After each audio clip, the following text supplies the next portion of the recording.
Très bien, on a mis en place du coup la connexion via Google et GitHub. Maintenant, on va voir comment on peut gérer la connexion via le credential provider, c'est-à-dire via une adresse email et un mot de passe que l'utilisateur va rentrer.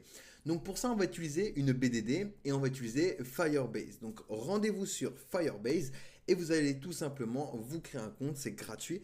Et on va ici créer un projet tout simplement. Donc ici, je vais l'appeler Next Hot App, mais vous l'appelez comme vous voulez. Et je vais donc cliquer sur continuer. Il va nous demander si on veut utiliser Google Analytics. Ici, on va le désactiver. Et on va donc créer le projet. En attendant qu'il crée notre fameux projet, on va se diriger dans le dossier app ici. Et on va se créer un dossier que l'on va appeler DB. À l'intérieur donc, on va se faire un fichier que l'on va appeler Firebase config.js. Hop. Et hop. Nickel. On se met ça de côté et ici donc on va cliquer sur continuer.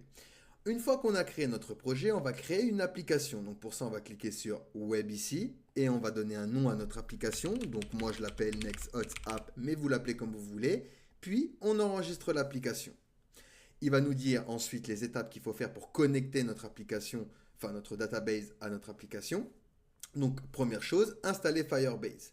Donc je prends la commande, j'ouvre mon terminal, je vais aller bien dans le dossier Next Hot App. Donc ici je fais un CD Next Hot App ou alors un clic droit ouvrir dans le terminal intégré. Puis je fais la commande npm install donc Firebase pour installer Firebase dans mon application. Une fois qu'on a fait ceci, on va reprendre le code qui est ici, puis on va cliquer donc sur accéder à la console. On va cliquer sur créer et on va cliquer sur Firebase Database. Alors ici, le code qu'on a, on va le coller tout simplement ici. On revient sur Firebase, on attend un petit peu, puis on va pouvoir cliquer sur créer une base de données. On va sélectionner l'emplacement, donc chez nous ça va être Europe. On clique sur suivant, il va nous demander si on veut démarrer en mode production ou en mode test.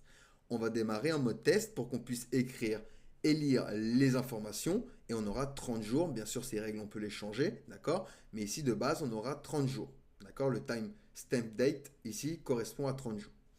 On appuie sur créer et donc on va créer donc notre database. En attendant qu'il le crée, au niveau de notre code ici, ce qu'on va faire, c'est qu'on va effacer tout ce qui est commentaire. Hop et hop. Et je vais venir exporter donc cette variable app avec un export. Et je vais venir importer également deux choses. Donc ici, on va importer get Firestore. Donc get Firestore va nous permettre donc de lire et d'enregistrer des données dans notre database. Donc ici, c'est get Firestore et ça vient de Firebase / Firestore. Et donc pour l'authentification, je vais import également donc get hot from. Donc ça vient de Firebase / hot. Donc ici, on a bien notre database. Donc ça, on pourra revenir un peu plus tard. Et on va cliquer sur authentification ici. Même histoire, je vais cliquer sur commencer. En attendant qu'il le charge, on va venir en bas. Et on va se créer une variable que l'on va exporter, qu'on va appeler db, et qui sera égale donc à getFirestore que l'on a importé juste avant, avec app comme argument, comme paramètre. D'accord? Donc ça va nous permettre d'accéder aux collections, de pouvoir faire de la lecture et de l'écriture. Et pour l'authentification, on va faire un const hot, qu'on va exporter également, est égal donc à la fonction getHot, et pareil, je vais placer app à l'intérieur comme paramètre. Et je vais me servir de cette variable pour l'authentification. Donc une fois que ceci est fait, on a fini avec ce fichier Firebase, on peut se le mettre de côté.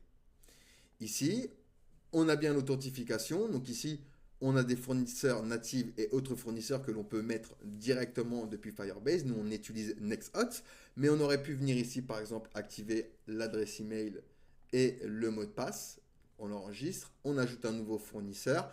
On aurait pu ajouter également Google. Donc on peut l'activer comme ceci. Il suffit de mettre une petite adresse email ici, enregistrer, et on a également le fournisseur de Gmail.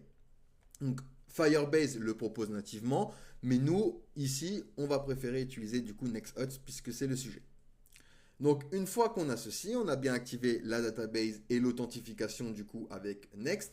On va voir comment on peut mettre en place donc un formulaire, récupérer les données, les push dans l'authentification et également dans une database, dans une collection que l'on appellera user.